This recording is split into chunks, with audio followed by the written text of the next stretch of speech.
Full disclosure, spoiler alert, okay? If you want to be surprised when the R2 gets unveiled in just a couple of days, then probably don't watch this video. We're diving into a lot of leaked specifications that were found on Rivian's own website. This was spotted by Chris Hilbert over on Twitter and shared over there, and I think it's likely pretty accurate. I mean, it doesn't tell the whole story, of course, but I'm just trying to say it seems real. It seems legit. I do think these are the actual specifications for the R2. But on the bright side, the design hasn't necessarily been leaked yet. I mean, Rivian keeps teasing us every single day with new images and side profile shots. I think it's pretty obvious the exterior is not going to be a giant surprise. It's probably going to look very much like an R1S, just shrunk down. But the specs kind of give us a bit more of an accurate view on what Rivian is targeting for their mass market, more affordable vehicle, which is a make or break moment for the company because they can't keep up this cash burn forever, and if they're not able to turn a profit on the R2 platform, then we're talking either bankruptcy, a buyout, or a drastic rethinking of how the company actually functions. So let's talk about the most interesting specs that were leaked on the website, the starting price and the range numbers. First off, the code on the site is pointing to a starting price of a little over $47,000. My personal guess is that's before the federal tax credit, which RJ and Rivian has been saying for a long time the R2 will fully qualify for the entire tax credit. And I think that $47,500 starting price would be perfect because then you get to say after incentives it starts under $40,000, which again is insanely affordable. These are prices you just do not see whenever you're talking about a Rivian, so I think that would definitely generate a lot of hype and hopefully revitalize a lot of investors that, okay, this will be a much larger brand that makes a very widespread adopted product. If you want high adoption rates, you kind of need those more entry-level prices. So starting the Rivian after the tax credit a little bit under $40,000 does sound like a great deal. Just knowing that, I think you could put up with a lot of compromises overall with the vehicle. And then the range figure, which a lot of people were happy and excited to hear, but this is actually the only thing that somewhat concerned me. The website is referencing up to 330 miles of range, which of course, that's pretty good. That's honestly on par, if not better, than what most Model Ys are able to score with EPA range estimates. So yes, in my opinion, plenty of range for most EV customers out there, but my main concern is, you know, through all these teaser images that Rivian has shown us, as well as leaked imagery of what the R2 is supposed to look like, I don't think it's a very aerodynamic design. Once again, it's very much an R1S, just kind of scaled down a little bit. And when you make a more boxy, less aerodynamic design like that, it means you need more batteries in order to get high range. So if they're trying to match the range of the R2 with a great range vehicle like the long-range Tesla Model Y, you're gonna need a bigger battery pack than what the Model Y uses. So if the Tesla can achieve that range with an 80 kilowatt hour pack, I'm guessing the R2 is probably going to need more like a 100 kilowatt hour pack. And again, the intention of the R2 vehicle is to, for one, expand the Rivian brand to a more mass market audience, but for two, it needs to be profitable. This company just can't keep doing what they're doing right now, losing so much money for every car they sell. And of course, the ramp up of the R2 production is going to be their most expensive, most cash burn state because they're going to be spending lots of money and not bringing much in. So it worries me a little bit to know, okay, they might have to ship 100 kilowatt hour battery packs with every single vehicle. And if people are expecting to pay, you know, the low 40s, or of course, because they said up to 330 miles, there's a real chance that's a higher trim. So maybe it's a $50,000, $60,000 car, but still very difficult to get a vehicle with a battery pack that large to be profitable at scale. So my prediction is because of that terminology in the source code saying up to, there will likely be lower range options, maybe that use lithium iron phosphate or just less overall battery modules, which I think will be Rivian's best friend because battery packs are usually the most expensive component in an electric vehicle. So typically, if you want it to be more profitable, you should use smaller battery packs. And there's lots of references on the website to the NACS port, so we knew that was coming, and I think that will help people be more comfortable with the lower range figures. I know there's a lot of people who are comfortable with their old gas vehicles that just don't want to entertain the idea of making vehicles with lower range, but if you have access to the supercharger network and you have a decent charging curve, then I honestly think you can easily get by with 250, 240 miles of range. I have one of the lowest range Teslas and I've put almost 35,000 miles on it now, and I still feel like it's been a great road tripper. I don't feel that prohibited. It really just adds a few minutes to your road trip time, and I think think the more people start using EVs and road tripping with them, the more they'll realize the charger locations and your charging curve, that affects your trip time a lot more than just your total range number. Other amazing specs are that they expect the R2 to do a 0 to 60 time of 3 seconds. That's pretty insane. That's pretty nuts, but kind of to be expected for what's likely a dual motor vehicle. Also, the site is saying that it sits up to 5, which is kind of along what we were expecting. The R1S can be Rivian's, 7-seater SUV, and the R2 can be smaller and just focus on about 5 occupants, which is fine. But then the remaining dimensions help us figure out what the overall size of the R2 is going to be looking like, which is quite telling because I don't think even when we see the official unveiling, when we see the exterior and everything, we're really going to get a feel for the size, kind of like how we saw pictures of the Cybertruck online, but then everybody goes to see it in person. Some people say it's bigger than they thought, other people say it's smaller than they thought, but these numbers kind of help paint the picture on how this is not exactly just a rebranded R1S, which I think is a good idea because Rivian shouldn't try to cannibalize their own products, but the length through the source code is listed at about 185 inches, which makes it a little over a foot shorter than the R1S. Not a crazy amount shorter. We're not talking,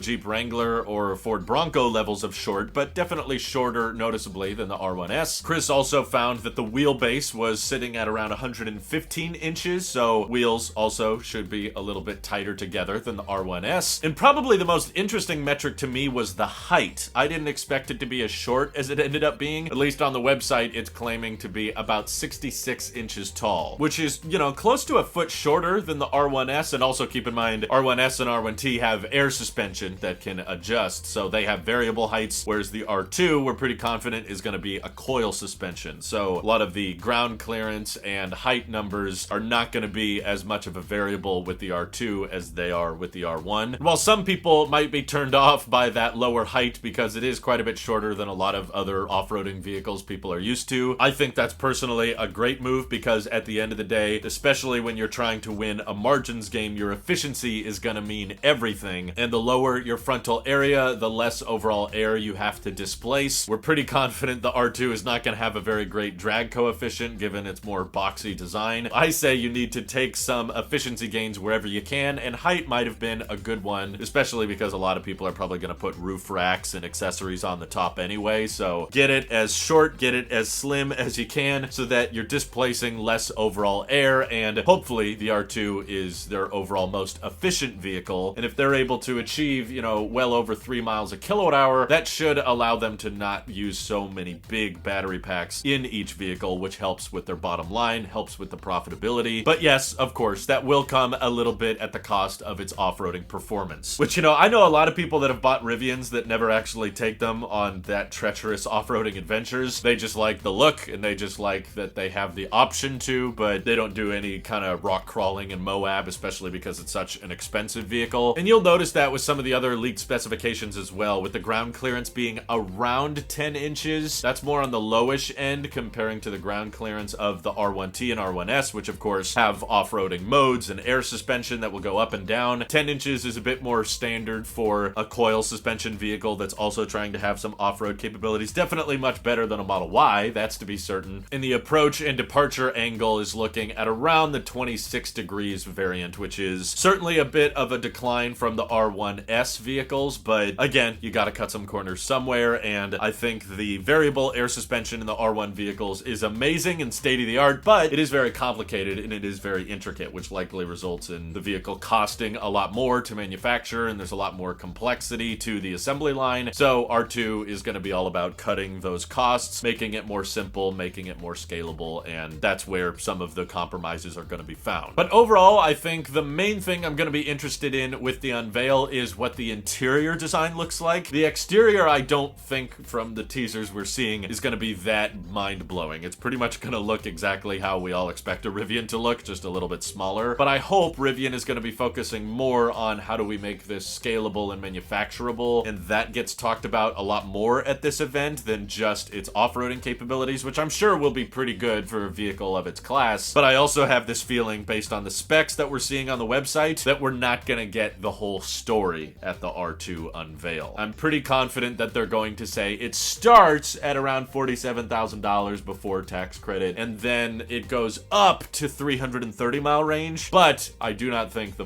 $47,000 R2 is going to have the 330 mile range. You'll probably have to spend more like $55,000 to $62,000 in order to access the R2 that can go over 300 miles per charge, and then there will be lower range options closer to the 250 range mark, and those ones are what you'll get for the, you know, $40,000 after incentive starting price. But there's no talk so far about whether or not they want to do like a rear-wheel drive option to make it a little bit more efficient and a bit more of a road trip focused machine instead of an off-roading one. But I don't know, I think we're going to learn a lot more about the Rivian brand as a whole to figure out what they prioritize and don't prioritize at the event, which is basically less than 48 hours away at the time of recording this video. So I'm very excited, and I hope you guys are too, no pun intended. And thank you to everybody supporting this channel directly. It seriously helps us out a ton, as does just watching these videos. So thanks again. Have an excellent rest of your day.